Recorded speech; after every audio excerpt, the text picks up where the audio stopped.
السلام علیکم ورحمۃ اللہ۔ حصول محبت الہی کے لیے دعا۔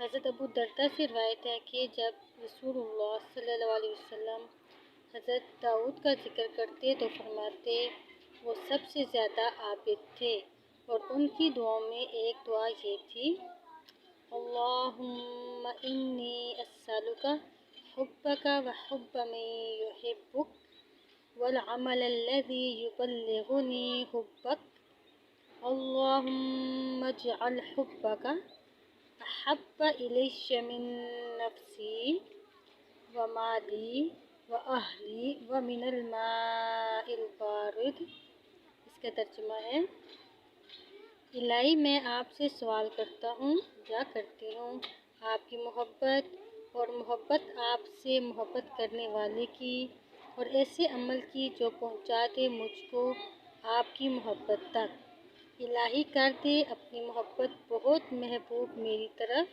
میری جان سے اور میرے مال سے اور میرے اہل سے اور ٹھنڈے پانی سے۔